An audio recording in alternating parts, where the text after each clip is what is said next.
উপদেশগুলি শুনুন ও পড়ুন। কর্ম ও ভাগ্য। নাম্বার 1, যে ঘরে বসে থাকে তার ভাগ্য বসে থাকে। নাম্বার 2, যে সোজা হয়ে থাকে তার ভাগ্য খাড়া হয়ে ওঠে।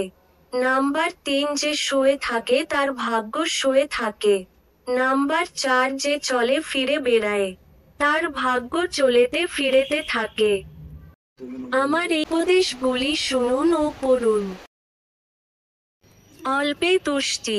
অল্পে তুষ্টি এমন এক সম্পদ যা ব্যয় করলেও কমে না। উপদেশ হযরত আলী রাদিয়াল্লাহু আনহু। অল্পে তুষ্টি অপেক্ষা বড় কোন রাজত্ব এবং সদ্ব্যবহার অপেক্ষা বড় কোন আয়েশ আরাম নেই। উপদেশ হযরত আলী রাদিয়াল্লাহু আনহু। আমার এই ভিডিও উপদেশগুলি শুনুন ও পড়ুন। হৃদয় ও চক্ষু। মানুষের মন গিরগিটির মতো প্রত্যহ 7 বার বদলায়।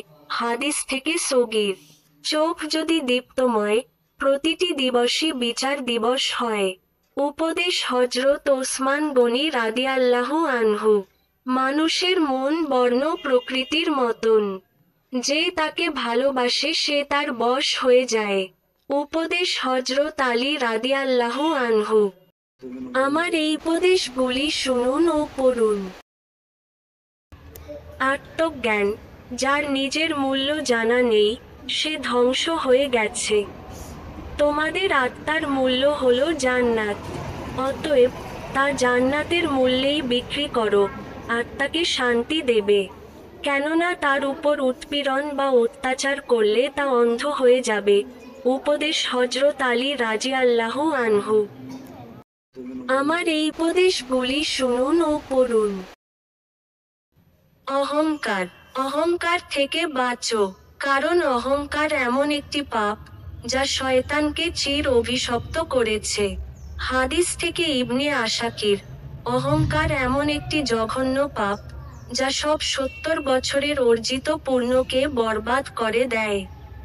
হাদিস থেকে দাইলামি। উপদেশগুলি শুনুন ও পড়ুন। অহংকার। অহংকার থেকে বাঁচো, কারণ অহংকার এমন একটি পাপ যা শয়তানকে চির অভিশপ্ত করেছে। হাদিস থেকে ইবনে আসাকির। অহংকার এমন একটি জঘন্য পাপ যা সব 70 বছরের অর্জিত পুণ্যকে বরবাদ করে দেয়। হাদিস থেকে দাইলামি।